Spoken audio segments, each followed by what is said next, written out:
Bienvenido. ¿Qué tal? Buenas tardes, ¿cómo están? Bien, bueno, aprovechamos que ha sido ministro de Educación también para plantear todo el tema de los conflictos que aparentemente se van a suscitar y convertirse en medidas de fuerza. Quizás los docentes bonaerenses lo definen hoy, Ademis ya quiere ir al paro, está pidiendo a CETERA también una movilización. ¿Cómo interpreta lo que está pasando en el sector docente? Bueno, la verdad que es muy grave. Lo que es grave es que estamos por empezar el segundo semestre, la segunda mitad de año, y todavía no se resolvió lo que tendría que haberse resuelto o en diciembre del año pasado o en febrero o marzo de este año, que es el comienzo de las clases, que siempre hay un acuerdo salarial. El gobierno nacional decidió por segundo año consecutivo no cumplir con la ley y no convocar a paritarias nacionales. Sí. Eso ya provocó en todo el país una situación de anarquía, porque algunas provincias resolvieron y otras no.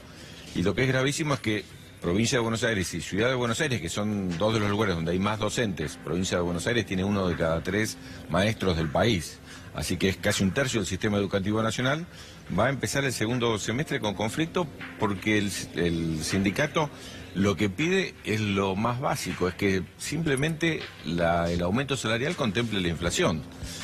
Todos sabemos que como diputado vimos cuando se votó el año pasado el presupuesto con el 10% de hipótesis inflacionaria. El 10%. A la mañana siguiente todos recordamos que ya Nick y Toto se reunieron y en una conferencia de prensa nos dijeron que en vez de 10 iba a ser el 15. El 15, claro. Pero hoy ya sabemos que es el 30. Claro, entonces, yo llegó al 16, el 30 para el año, ¿no? Entonces es imposible decirle a los docentes que arreglen por el 15% cuando ya sabemos que va a haber 30% de inflación durante el año. Por eso me parece que el gobierno tiene que decidir invertir en educación. Hay una ley. La ley de financiamiento educativo dice que tiene que haber paritarias nacionales y también dice que tiene que haber un 6% de inversión en el Producto Bruto Interno. Se venía cumpliendo, la verdad, que el 6% de inversión desde el 2000 hasta el 2016, ya el año pasado no se cumplió y este año es claro que no se va a cumplir. Por eso me parece que quien tiene que hacer el esfuerzo es el gobierno nacional y los gobiernos, en este caso de la ciudad y de la provincia, para acordar con los docentes. Por suerte, el conflicto de Chubut, tuvimos 90 días sin clase. Una provincia con 90 días sin clase, es como que el sistema educativo no funciona. Los chicos no sé cómo van a poder aprender lo que les prometieron enseñarles durante este año y recién empezaron hace poquito. Por eso me parece que es imprescindible, necesario, de que el gobierno atienda al reclamo docente. Sí, la paritaria nacional fue un error, no tenerla en consideración, eliminarla. Yo se lo dije a Esteban Bullrich cuando era ministro de la Nación, bueno, me dio todas las explicaciones y demás, pero le dije... Pero Esteban Bullrich la votó cuando era diputado. Sí. Es decir, fue una ley, yo era ministro de Educación, una ley que se llamó Ley de Financiamiento Educativo. Esteban Bullrich explicó en el Congreso por qué había que votarla y dijo, hay provincias más pobres y provincias más ricas. Si no hay un gobierno nacional que nivele por lo menos el mínimo, no el máximo, porque hay provincias donde se gasta mucho más que en otras, el sur es más caro. Pero bueno, un mínimo común para todo el país es un mínimo de dignidad. Lo dijo Esteban Bullrich cuando se discutió la ley y la aprobó. Tal es así que el primer año del gobierno, si recordás bien, en el 2016 el gobierno cumplió con la ley. Sí, en el 2016 sí, en el 2017 y le empezaron eliminó. a hacerse sin conflicto. Sí. La verdad que fue... Sí, pues ustedes también tuvieron paros, bueno, Scioli ni hablar en la provincia de Buenos Aires. Sí, pero no teníamos conflictos para empezar las clases. Teníamos después, como había inflación, el acuerdo a veces no llegaba hasta fin de año. Pero nunca de esta naturaleza y nunca a esta altura del año sin haber todavía resuelto lo mínimo, que es lo que en marzo... la proyección, sí. Porque yo estaba hablando, inclusive también vino Carlos Tomada, exministro de Trabajo de la Nación también, en el mismo gobierno, y le explicaba también que los docentes acá me decían, digamos, cuál era el aumento, ¿no? En el caso de la provincia de Buenos Aires pudieron sentarse a negociar porque la justicia lo conminó a eso al gobierno y... digamos, lo que propone el gobierno para después renegociar es un 15% en el primer semestre. Y yo les dije, bueno, a ver, es un 15% para después sentarse a renegociar, porque no se sientan después, digamos, para el otro tramo. Pero tienen miedo que no los convoquen, ese es el tema, porque en realidad si no hay, sí pueden llegar al 30%. En el caso de la Ciudad de Buenos Aires no los convocaron, pero dispusieron un aumento directamente del 15% que llega con el salario de agosto. Sí, pero es una forma muy simple de resolver el conflicto. Poner una cláusula gatillo. Digamos, los docentes... quiere el gobierno cláusula y bueno, gatillo, pero es lo elemental para defender el salario. ¿Cuánto perdieron los docentes en los últimos 2 años? Bueno, perdieron cerca del 15% del salario. Eso entre el el primer año, siempre la inflación fue más de lo que... ¿15% perdieron? Perdieron 15% de salario. ¿Perderán otro 15% este año? Los docentes universitarios, yo soy docente universitario de la UBA, por ejemplo, sí. que no van a empezar las clases tampoco. ¿Cuánto cobra un docente universitario? Bueno, depende porque hay dedicación simple. Sí, o titular de cátedra. Hay muchos niveles, pero aparte de dedicación simple, dedicación semi-exclusiva o dedicación exclusiva. Pero la pérdida de un docente de dedicación exclusiva, que son los que viven de la universidad, porque otros no vivimos de eso, porque trabajamos claro. otra cosa, pero es gravísima. ¿Cuánto gana un Debe profesor? estar, hoy el salario, lo que pasa es que tiene... Pongámoslo el que titular de cátedra, que es el que cobra más, sí, ¿no es cierto? el titular de cátedra que tiene el 100% de antigüedad, es decir, en general el que llega a titular de cátedra es porque ya tiene 20 años de antigüedad y tiene 100% de antigüedad, debe estar en 30.000 o 30.000 y un poco más. Sí. ¿Y el que recién empieza? Que recién empieza, le sale más caro tomarse... el transporte, ¿no? El transporte para llegar a dar clase que lo que cobra.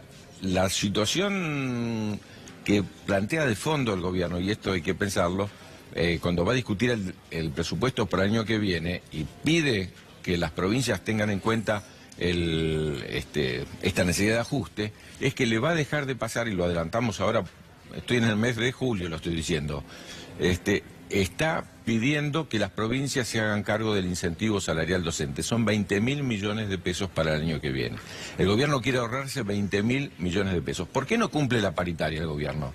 Bueno, porque la paritaria crea un fondo por ley. Ese fondo es por ley. Dice, un fondo de compensación salarial, para que la nación le pase a las provincias más pobres la compensación hasta llegar al mínimo, al básico sería común. Hay que se instala como eso ya no lo pasa a la nación. Digamos. Exactamente, era el 25% de la masa salarial, es decir, más de 5.000 millones de pesos, ya la nación no se lo pasa a las provincias. Y eso es gravísimo, porque vos recordás que en la década del 90, Menem le pasó a las provincias las escuelas y los hospitales sin plata. Cuando nosotros asumimos que no había clase en varias provincias, la primera actitud de Néstor Kirchner fue ir a Entre Ríos a resolver el conflicto. Entonces nosotros dijimos, la nación tiene que compensar que transfirió las escuelas. Y por eso la nación empezó a transferirle recursos a las provincias y aprobó la ley de financiamiento. Hoy estamos como en los 90, con las provincias, con las escuelas y la nación que no les transfiere los recursos. Y lo que va a ser peor es que ya el presupuesto que están hablando para el 2019 prevé el no pago del incentivo salarial docente, que es una parte del salario de todos los docentes del país que está a cargo de la nación. Yo creo que eso va a generar, y lo podemos decir en julio de este año para que quede grabado, que no van a empezar las clases el año que viene. Este año que pasó, pero este año que pasó, cuando discutimos el presupuesto, también lo dije en el Congreso, que si discutíamos este presupuesto tal como estaba, no iban a empezar las clases, y así fue. ¿Y ahora qué va a pasar con el presupuesto? Ahora que me da el pie por el tema del presupuesto. ¿Está negociando con el gobierno? ¿Qué están haciendo? El gobierno está presionando a las provincias para que en todo lo que tiene que ver con la inversión pública haya una merma. Ahora, ¿en qué invierte el Estado? El Estado invierte en jubilaciones, en salud, en educación y en programas sociales. Si realmente con la inflación que acaba de haber, el Estado no se hace cargo de salarios docentes, salarios de hospitales, los salarios que tienen que ver con la asignación universal por hijo, con los programas de trabajo que tienen las cooperativas, vamos a estar en una dificultad enorme. Vienen estos días se va a terminar la discusión del aborto. Opositor irresponsable lo van a llamar. Bueno, justamente somos los responsables, porque somos los que preveemos el conflicto social que va a haber el año que viene. Y en última instancia, somos tan responsables que no queremos que haya conflicto para el gobierno el año que haya elecciones. Porque después se va a decir que es un conflicto político. Lo advertimos un año antes. No es un conflicto político partidario, es un conflicto de que hay que llegar a fin de mes. Hoy abramos los diarios hoy de la mañana, la tapa de todos los diarios económicos, que cayó la economía, la recesión, el 5,5%, que por como quinto mes consecutivo cae el trabajo industrial. Sí, la manufactura industrial. 8 de cada 10 puestos que se abren son el trabajo en negro. Entonces tenemos una situación realmente gravísima, que está acompañada por una apertura de la economía que destruye la industria nacional. ¿Va a haber una sanción de un proyecto de presupuesto este año? Bueno, esperamos que sí, que sea un presupuesto que no ajuste a las grandes mayorías nacionales. ¿Qué les piden? Porque ya saben, digamos, ya hizo un ajuste de 20.000 millones de pesos en la administración pública, le queda, digamos, al Estado Nacional el ajuste de 130.000 millones.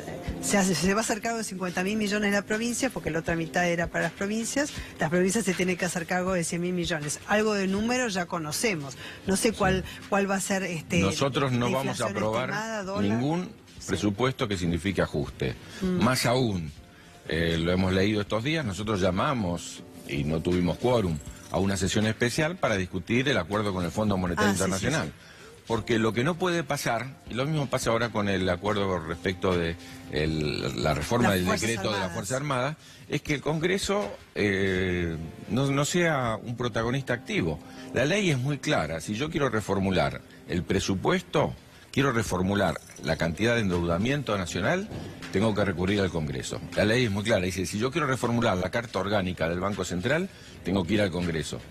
El Gobierno Nacional se comprometió con el Fondo Monetario Internacional a practicar el ajuste, a aumentar el endeudamiento y a reformar la Carta Orgánica sin que lo discuta con el Congreso. Pero ahí le sacan la ley de administración financiera y se terminó, digamos, el artículo 60.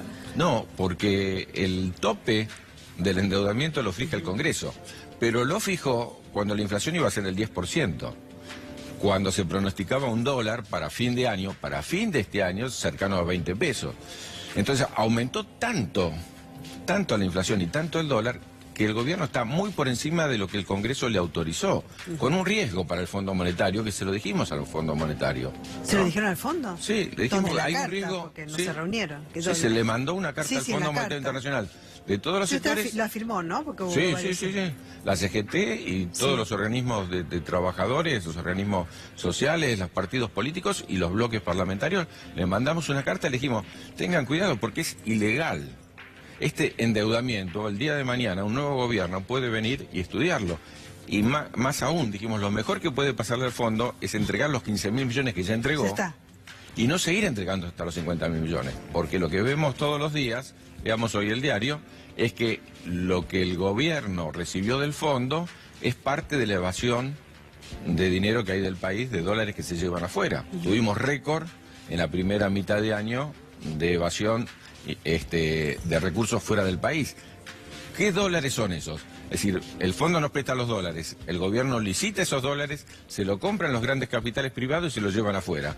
¿Y quién lo va a pagar? Nuestros hijos, nuestros nietos, nuestros tataranietos, la plata que ya se llevaron afuera. Insisto, el primer semestre fue récord de los últimos 10 años de evasión de divisas en la Argentina. Entonces, realmente, el gobierno tiene que ser, no pedir la responsabilidad a la oposición que la tenemos, tiene que ser responsable para acordar con nosotros, que somos la oposición realmente, cuáles son los mecanismos para que no haya ajuste el año que viene, que se llegue a fin de mes, que no haya pérdida de trabajo, que las pymes, los profesionales, los sectores medios tengan la posibilidad de seguir creciendo, y me parece que el gobierno toma la actitud contraria. Daniel Filmus, muchísimas gracias.